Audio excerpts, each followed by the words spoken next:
Marnie, let's start. It's time to start the show. I'm ready. All right, welcome to KHOP88. We're live in Facebook. We're on the air, and we're joined by our two guests this week. Marnie, you were on. We're gonna dive right into the spring break trip, but you were I'm the only one who wasn't there. You're the only one, yeah. Yeah. So you guys, Marnie, introduce our two guests, and yeah. Okay, well, we have Mary Laitinen Keelan in Colorado. Mary, welcome. Can you let us know where are you geolocated in Colorado? Currently, I am, excuse me, I'm up in Winter Park, Colorado. I normally live down in Golden, Colorado.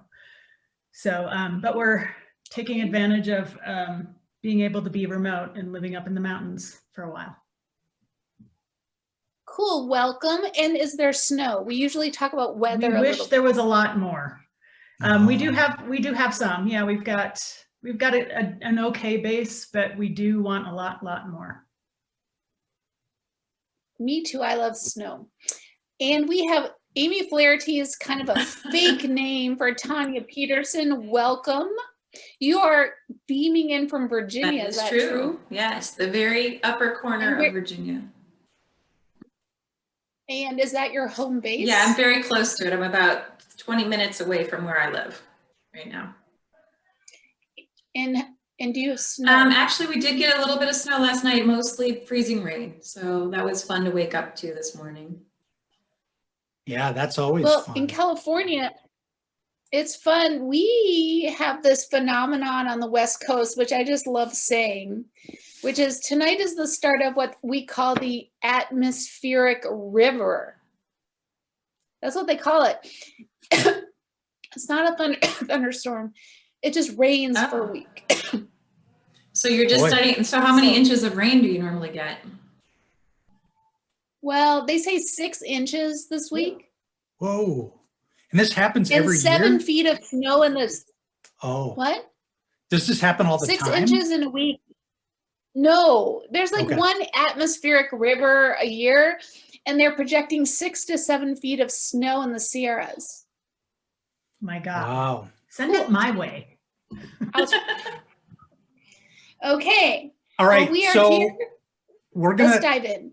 Let's dive in. I'm just gonna start. We rarely do this, so I'm not super smooth at it. But I'm gonna share my screen here. Let's see here. Oh. I'm nervous.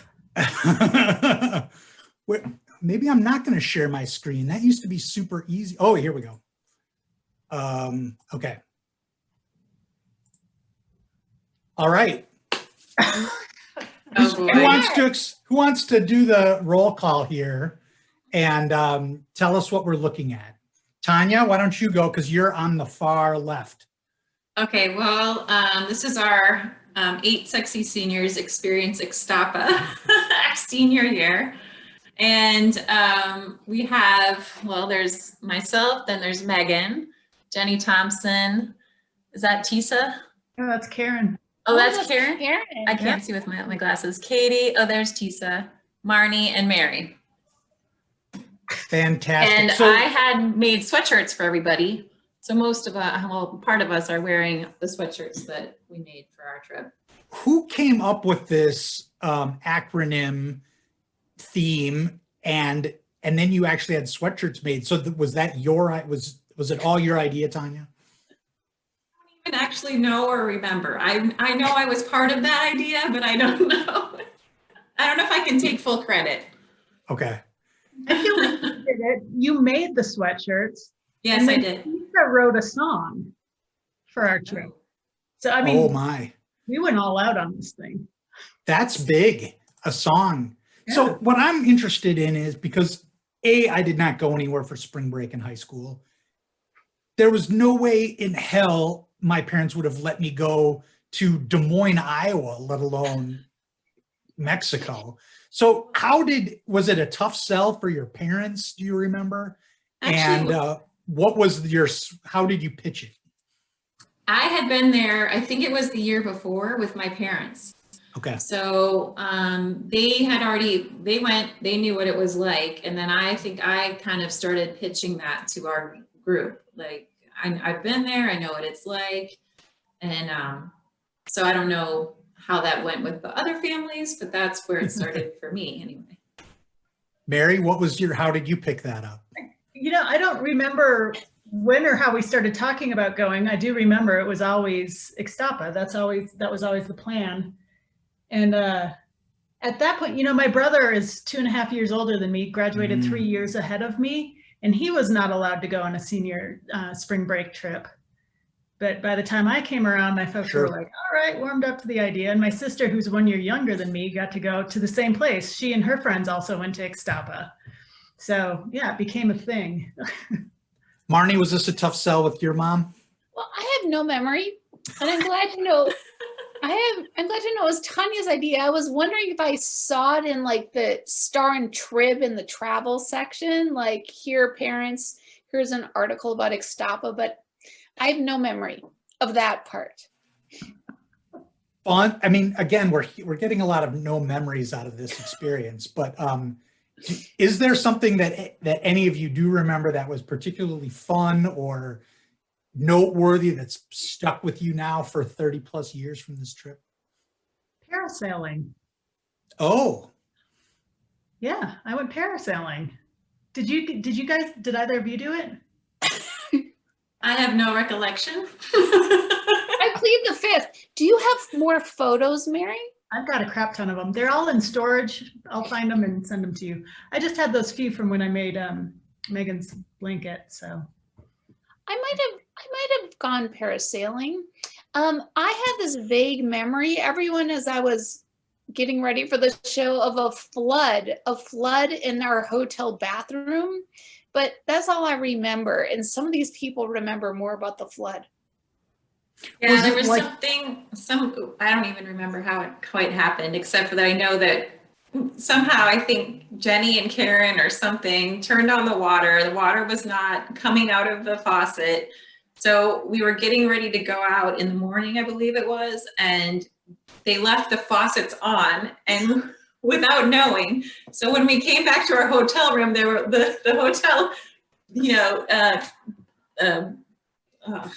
hallway. Yeah, the hallway was flooded. I mean, towels were laid down and we just were like squish, squish. And we're like, what's going on? You know, and here it is, our room, and the water's just outpouring from the sink. And yeah. Oh, that's great. Was it one of these places where, like, was it full of high school and college kids, or were there families there? Was it a full mix? I really don't remember, actually. Okay. There were other high school kids, but there were also. Yeah, I mean, I remember meeting up with a couple people that we knew from high school that were there. There were some other people from our high school there. Yeah. Yeah. Oh.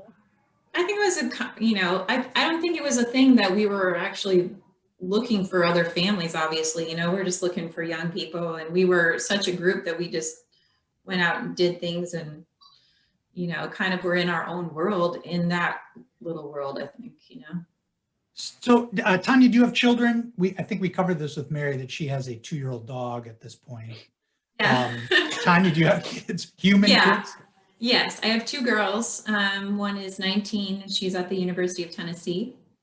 And I have a 15, almost 16 next month, year-old daughter at home. And have you had a spring break conversation with either of your children? Yeah, let's see. Well, out here, actually, they don't really do spring break. I mean, we go as a family on spring break. Okay. But they do a senior trip it's kind of beach week is what they do. Oh. So, yeah, so my daughter went down in June. She went to Myrtle Beach for a week with all her friends. Similar, right? Yeah. Reservations about that, or was it like, nah, it's good, everybody goes? Probably more with my husband, because he never had an experience like that. Yeah. And more for me, I was like, oh yeah, go, you know, it'll be fun. So, you know, just more of the rules, like don't have all the alcohol in the car on the way down, watch out for the speed zone, like, yeah, that kind of stuff. I had this discussion briefly with my son when he was a senior in high school, and I said, absolutely not. And then I started like sending him emails with all of these like adult alternative spring breaks, you know, the service, community service, like that, you know, or build a house for Habitat for Humanity. And then he just opted out. He could see where that was going. I'm like, I'm glad to have you go to spring break in, you know, Houston, Texas. You help build houses down there. Right. Like, no. Yeah. And Mary, tell us about your dog child. My dog child. Yeah. I don't know. My husband and I always knew that we were not going to have kids. I mean, from the beginning of our relationship. And we have traveled a ton. Like I was joking earlier before we went live that, you know, we move every 2 years. That's almost not a lie.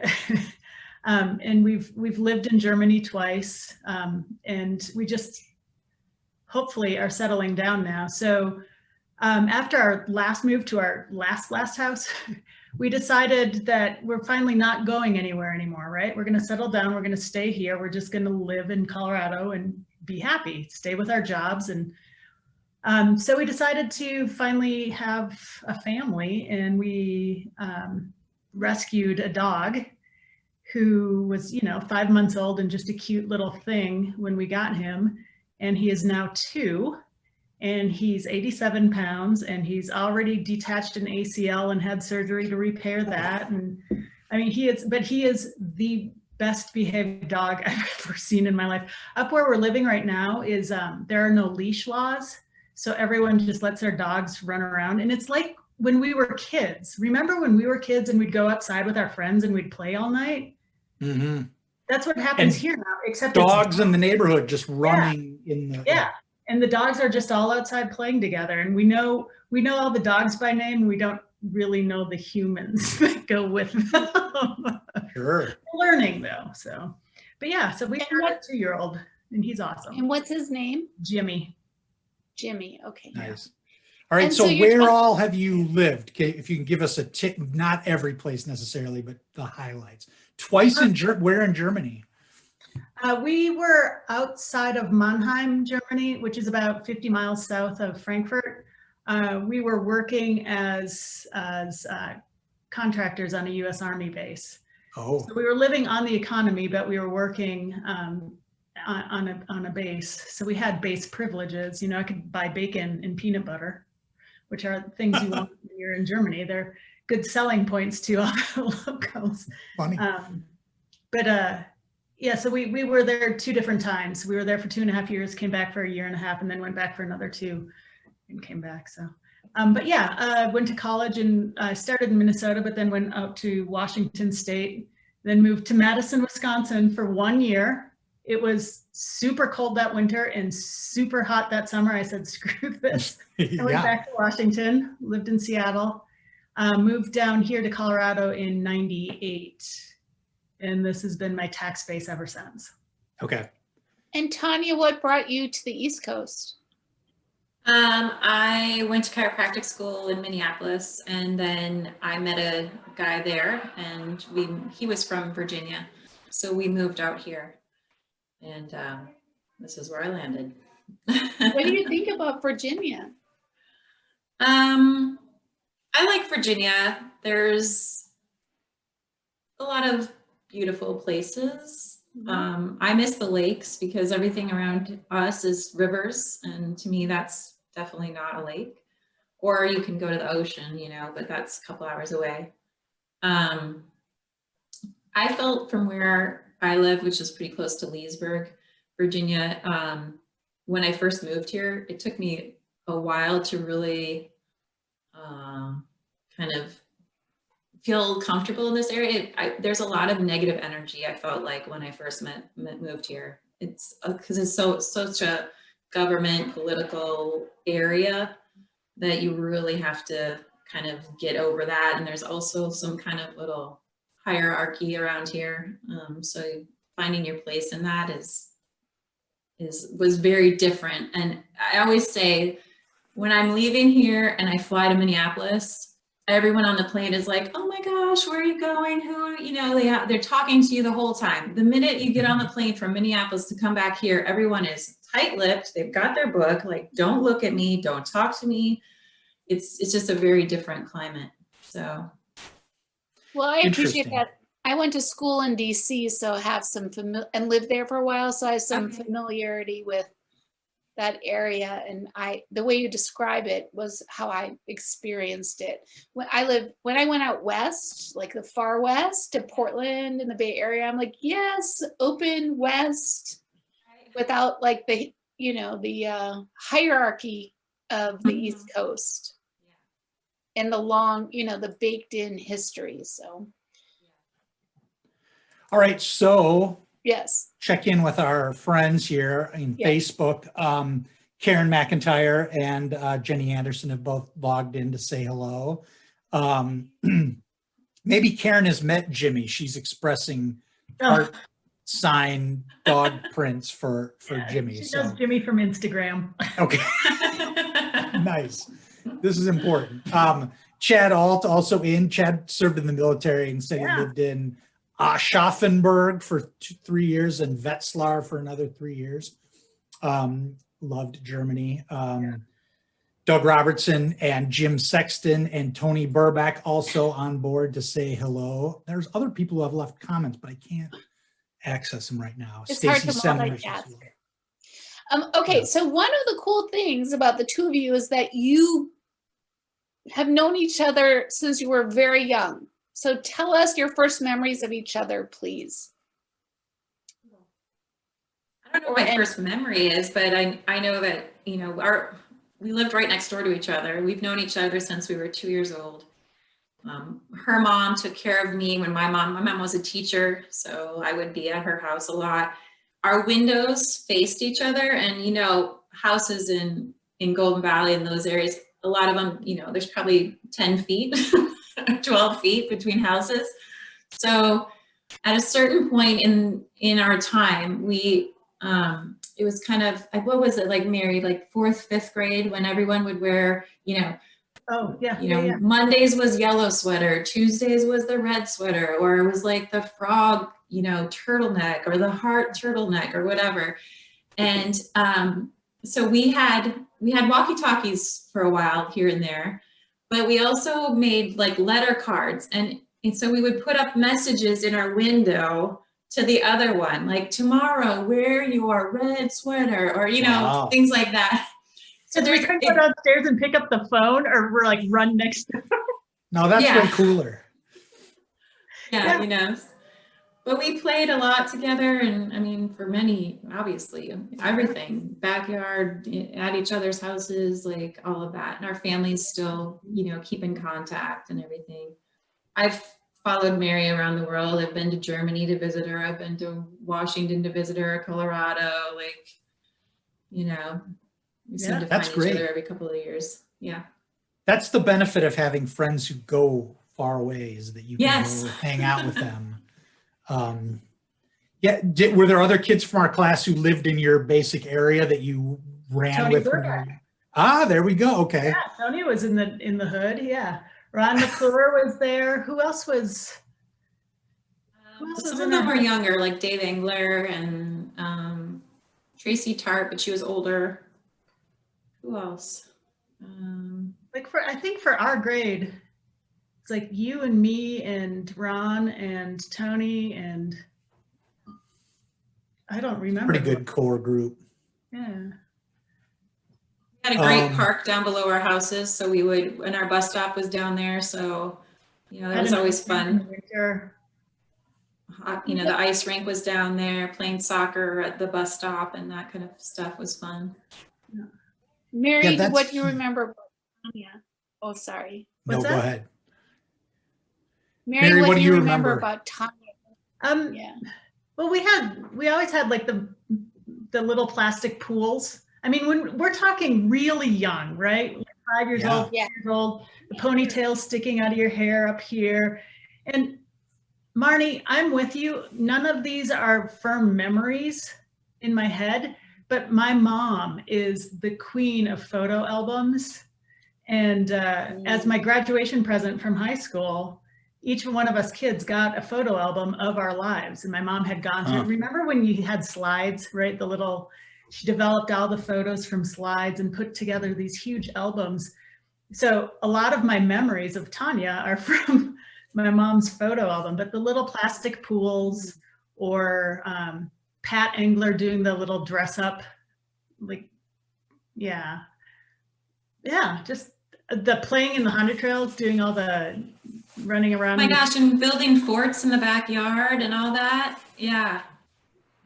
But I feel like a lot of what when we played, we played with, older brothers and younger sisters, and I mean it was all like the neighborhood. We had a good neighborhood for kids, and it was, you'd be out there playing hot box or kick the can, or those kind of things, and it was the neighborhood was out there, so that was always nice. Yeah, I go back. My parents still live in the same house that I did growing up, and we lived in a cul-de-sac, and there were kids everywhere, and there was always stuff going on.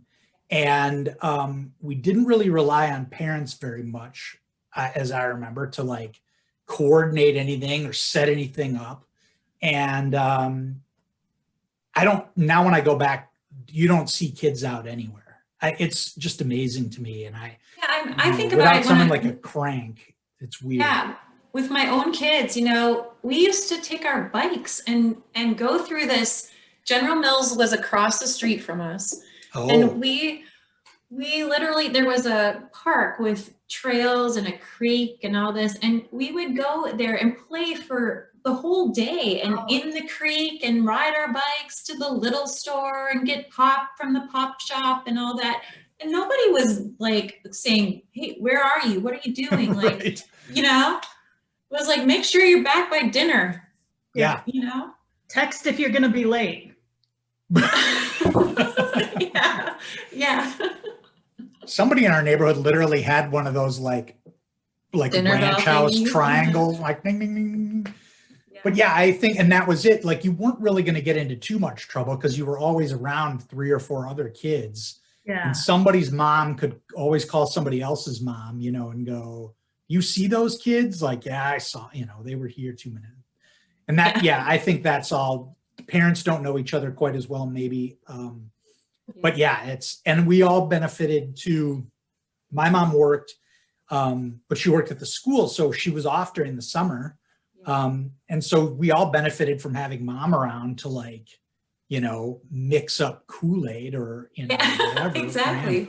Run in for snacks and leave again. Yeah. God, I remember. We'll have to have Tim Saprell on the show. Tim Saprell and I were buds when we were younger, and I just remember his mom and my mom would basically always just make us drink out of the hose. Use the hose. Yeah. Oh, yeah. But that was the best water. It was pretty good. It was the coldest, and yeah. And we didn't die. Can you believe it? We did not. Okay, so Denise Peterson is in to say hello. Hi, Denise. She remembers going to your houses when she was a kid. And Karen Koski Hintermeister is in to say hello. Caprice Birno is in to talk about the General Mills Trails and Creek fun memories. And Tim's in to say hello. So we're getting quite a crowd here. So this discussion, I think we've discovered that there aren't like all these vivid memories, but do you guys have memories from high school? Or we've talked about whether you have teachers that have stuck with you over the years. Do either of you? Mary's nodding her head yes, so we'll start with you. So I did my homework after I knew I was going to come here, and I started. I'm not on Facebook, so I have to wait until they come out on YouTube to watch them there. And so I've been cramming for tonight. So I knew this question might come up. Mr. Hinderman, he was a sociology teacher. So he was in the social sciences department.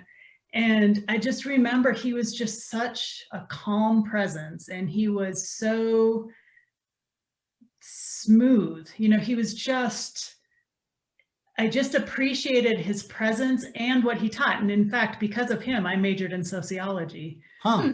Yeah, Mr. Hinderman made a huge impact on my life, and I guess he passed away just a couple of years ago. So, but yeah, Mr. Hinderman was awesome. Tanya, Mr. Hinderman lived near me growing up, and I didn't know he was a teacher. I sold him wreaths when I was in Boy Scouts, like every year. He always bought wreaths from me. Great guy. And yeah, I didn't realize till I got to high school that he was a teacher. Go ahead, Tanya. One of mine just passed away, Mr. Almain. Oh, yeah. Yeah. So I don't remember him. Tell me about Mr. Allman. I had him in 5th grade mixed class. It was fifth, sixth mixed. And I just remember, I think I posted this when I saw that he had passed away, that I still have a notebook from learning about the stock market with him. I found it so fascinating. And I remember, just buying and trading and watching that, but he also made us, and I can't remember what the project really base of it was, but we had to design a car and make several of them. And then I feel like we were buying and trading cars within the class. And then I remember one day doing a science project where he had us bend light with mirrors, and we had all these tiny mirrors set up around the room, and it was like kind of to see how far you could take it, and I always felt like just really cool projects that we had to do. And so that was one of my favorites.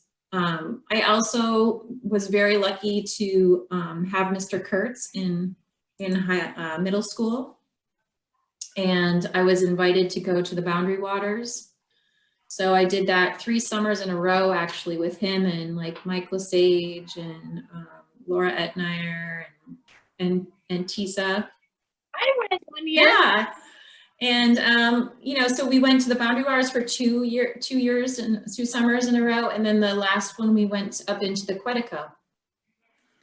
That's but wait a second. Okay, we're going there. So I went to Quetico, but I didn't go to West. No, because maybe you went with the other teacher from North, because the 2 of them did it together. So one of the teachers from North, social studies, I think he was, also led 8 students at the same time, usually, that Mr. Kurtz took up a group. Okay. Mm-hmm. Weird. Yeah. That is it is a pretty amazing notion that an adult teacher would be like, yep, I'm going to take 9 kids or whatever through the Boundary Waters. It's a massive amount of planning and just everything, And he did it 3 times during the summer. Yeah. Each summer, So I just feel so blessed that that was something that I got to do not only once, but we asked him to do it again and again. So that made a big mark on me. And then I think the last one would be Mr. Bosacker, because I had him for anatomy and physiology, and I just fell in love with anatomy, and that's where my life has taken me. So.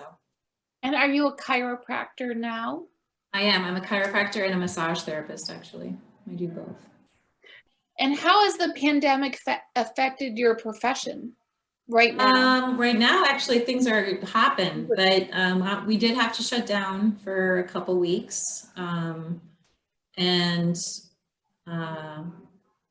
actually had COVID back in June, end of June, July. So I was quarantined for 2 weeks. So I had probably a month and a half where we were shut down. But other than that, we've still been working and seeing clients and stuff like that. Taking text patients. Yes. Is that right? Doing telehealth. Yeah, a little telehealth with Tanya, Dr. Tanya. Just an adjustment. Can you do that over the?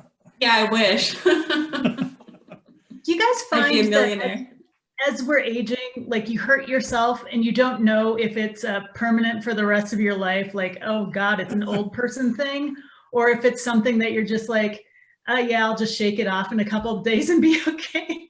Yeah, my knee did something wonky about, what was it, a month and a half ago? And up here where I'm living right now, I don't have access to my chiropractor. I have one down on the Front Range that I see all the time, but up here I don't have one. So I'm like, Tanya. We have, in California, we're very locked down, and it's pretty much all telehealth since March. And so, but I do have a Feldenkrais practitioner who's seeing people secretly. I won't tell anyone who she is. Right. So we have to like sneak in to get some body work, but it's important. I mean, I have MS, and so like having a year without actual body work is hard. Yeah. Yeah. Right. You need that. Yeah. Definitely. What's going on, Jason, on the internet? Oh, a lot of people agreeing and stuff. Jenny Thompson was in to say hello, and also remembering that she used to run into Mr. Almain at the Caribou in Glen Lake, and he would say hello and always remember everything. I know there was sort of a crew of old teachers, I think, who hung out at that Caribou. I would go and work there sometimes when I was visiting my parents. And there was always sort of a live, you know, like you go into these coffee shops and there's like a lively crew of retired people, and like some of them you just sort of get the sense like, I bet they're teachers. They seem like teachers to me. I don't know. Well, since we're being all sentimental, I would like to talk about the last time the two of you saw each other back in Minnesota, and to remember our friend Megan, because that's part of the reason why we started the show. And so tell us, when was the last time you were in Minnesota and saw each other, and just share what you feel like, no pressure. Well, we saw Megan at the end of February last year. We had, I think that's when was I up there for the conference, Mary, I think, and then we decided to get together. I usually come to Minnesota every February. My school has a winter conference. So I was coming up for that. I decided to come in a few days early. Mary decided to come in. I think, didn't you have something family too that you were doing? I can't remember. Not that trip. That was that trip. Oh, wait, no, you're right. I think I did visit my family afterwards. Yeah.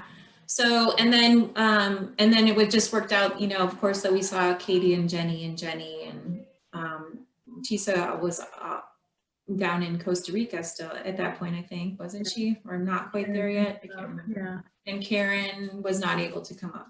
No, did she come? I can't remember. Not that time. Yeah, we had all, well, anyway, long story short, we were very blessed. We were able to see Megan. We spent her 50th birthday with her, most of us. We came back again in February and got to see her. We went down to St. Peter where she lived, went out to dinner with her. Mary had made this most beautiful quilt with photos that all of us had sent to her. And so we presented that to Megan. And honestly, you know, I think all of us can agree, we just can't believe that she passed away just a couple weeks later, because she was, just as everyone remembers her, full of life, laughing, joking, like I think she had a face on that you would never even know that there was something going on with her. And it's just, I feel, for me personally, that's such a nice memory to have of her, because she has that infectious laugh and just this joy about life and everything. And to just continue to be able to remember her that way is just, you know, it has helped, I think, all of us just cope with her passing. And one of the things that I really remember, so she was diagnosed in September the year before. And then she turned 50 in October, and we were both back in Minnesota for that also. So we were in Minnesota in October a year and a half ago, celebrated Megan's 50th with her. And then we went back in February and saw the gang again for her birthday. But the bar that we met at in St. Peter, you know, when we gave her the blanket, and then she wanted to take pictures, right? She wanted pictures of the group. So she interrupted this, obviously a college group of girls sitting at the table next to us. And St. Peter is where Gustavus is, so there's a lot of college age kids there. And she interrupted them to ask one of them to take a picture of all of us together. And she said, you guys, remember these friends, remember these people, because they are going to be the people that mean something to you in your world later on. She says, I have known these women for over 30 years, and here we are getting together. And it was quite a memorable moment, because it was less than a month later that she passed away. So it was big. Yeah. Wow. Yeah. Well, that's pretty great. You're right about that. I think that about being blessed, because that doesn't, not a lot of people are allowed that, I think, especially with certain diagnoses, and Yeah. things go downhill pretty quickly, and you don't get time to plan or really enjoy the last few months or whatever. So that's pretty cool. This thought came to me thinking about Megan the other day, that like the best thing that I remember about her is that she was always super interested in what you were doing. She just had a lot of questions. She was very curious, and that just, I remember that from high school. And like at 16, 17, she had that spirit about her, and obviously continued her whole life. And that was, that's just rare. That it's very, very cool. So grant writing for Gustavus Adolphus, and I just remember even, I don't even remember, it was like January or December or something, like she's like, yeah, I just got us like $300,000 grant for our school. I mean, she's still going strong, even though she's, I'm sure the next day is probably on the couch just, trying to recover from just the work she's put in, but she just was nonstop, so amazing woman. Well, we often sort of end the show asking if there was anything that you wanted to talk about that we didn't get to, anything you were hoping to be asked about that we didn't ask you about, or questions that you have for each other, or anything that we should hit before we sign off. I don't know. I think we've touched on a lot of good things. We did. We covered a lot of ground here. I actually have a question. So in my homework, another one of your guys' questions was asking people what they picked up or what they started doing during COVID. Yes. During the pandemic. We didn't get that with you guys. Asking the interviewers, you guys tell us what you guys have done. Well, I'll tell you what, I signed up to take a fiction writing course that was supposed to start this week. I was all geared up for it. And it was supposed to be on Monday nights for like 8 weeks. And I was really fired up. And I got a note on Monday. They're like, yeah, we're moving it back 4 weeks. I'm like, what? Give me a break. So I'm going to delay that. But I've not done a really attempted fiction writing probably since like 6th grade. It's like once you start writing term papers, then that's it. And I still write for a living, but I don't attempt fiction at all. So I'm hoping to get into that soon for the latter. Have an idea in mind or something like that you might want to make a story, or have a story that you'd like to get down on paper? Or many, but this particular workshop is focused on detective fiction, which I wasn't necessarily like zoning into, but I thought, oh, this sounds pretty fun. And ever since I signed up for it, now I think about one of the things I do in the neighborhood is we live pretty close to a pretty big lake. And I've been walking on the lake at night recently. And I'm like, oh, this is totally the setting for like some sinister situation. Right. And Marnie, I think, is wearing one of her projects from the pandemic. Yes, I knit a sweater with sleeves. Wow, nice. It's not just 2 squares. Yes. Oh, do you knit? I used to. Last thing I did was when we were all doing the pink hats a long time ago. But that's you were talking about you knit 2 squares. With Lisa Stuppy. Yeah. So I started knitting much more, and I always wanted to knit garments. And so I graduated from 2 squares, which is very mod and cool, to my sweater with sleeves, which are a little short, but it's 3/4 length. It's a thing. Yeah, exactly. It's beautiful. Well, thank you for asking. Well, my real pandemic hobby is this show, right. And I am so grateful to both of you. And I'm so curious more about our trip to Ixtapa. So Mary, if you have more photos. I'll dig them up. Yeah, send them your way. Yeah, maybe and you guys it's can really piece nice together what happened down there. Yeah. we were such good kids. We were like, you know, Yeah. we were good people. Right. So Exactly. it was Marnie- it was very, yeah. You know, Next also- week. All I know. Okay, are we ready? What? Well, I was just gonna say, speaking of good kids, I mean, Megan's house was a big party house, wasn't it? Like, didn't we do a lot of parties at Megan's? We did. Yeah. And Yeah. her cabin. We had party. Not angels. We weren't angels, but we were okay kids. Right. Yeah, well, yes.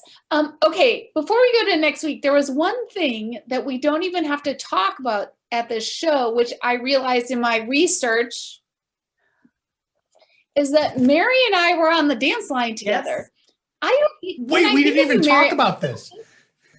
No, I don't even think about Mary as dance line. I think more of like love and fun and like heartfelt things. But Mary, we have to get together to plan the dance line show. Oh my goodness. Oh, there you go. So remember though, I was only on Dance Line 1 year, and I think I only made it because of there were so few people who tried out that year. I mean, I was pretty much cut from all the dances because I was awful. But that was my year too. Don't even go. I was not on it the first year. I've seen the photos. No, our senior year, we were on Dance Line. We were. Yep. And Tanya, you were on the yearbook? Yes, I was actually. There was too much to say. Everyone was being too eloquent. I just Okay. want to say this about the dance line. I was Yes. cross country skiing and we would get our asses kicked at practice and just be completely dead. And I would trudge my way through the mall to my locker to go home. Yeah. And the dance line would be practicing in the mall, just shrieking at it, like just intense, like just young women in each other's faces. And I was like, oh my God, I would never want to be like, Really? I will ski circles around that lake for days before I would ever join this outfit. Like it was intense. I remember. That's strange memory. Well, Mary, Yeah. you know, I think I was only on it the last 2 years, but okay, I'm setting the seeds for a Dance Line show, I like bringing it. you back, maybe. But this is the lead up to the most epic show so far. The most I'm not epic. even reading the lineup. Next week, We don't know the full lineup yet. And there have been many emails exchanged and people that we're trying to track down still. But the theme of the show is class of 1988 hockey players. And I think we're going to have at least 8. We're hoping for double digits, but there's going to be at least 8 there. It's going to be a good group. Some of these guys still use nicknames to talk to one another. They have vivid memories of games and goals and stuff. So it's going to be a great time. A couple of return guests, Eric Haugen and Rick Marker will be part of the action. Doug Robertson. So and we've seen as some of these the guys only openly identifying female we know of so far, I will be reading the Facebook comments. great. And I will leave Jason. We're going to have a different kind of role going on, but it's going to be really exciting. Yeah. And maybe the start of more theme shows. So look for that. Like the Dance Line show. Right. Exactly. Tanya and Mary, thank you guys so much. It's great to you. hear you're all doing well. And again, more geographic regions represented on the show. Thank you so much for doing Good this. to talk with you guys. Yeah, it's so fun that you guys do this and catch up on people's lives. Great. We're glad you're enjoying it. Yes. Marnie, we'll see you next Tuesday with the hockey. We're the hockey show. Bye, Tanya. Bye, Mary. Bye. Bye,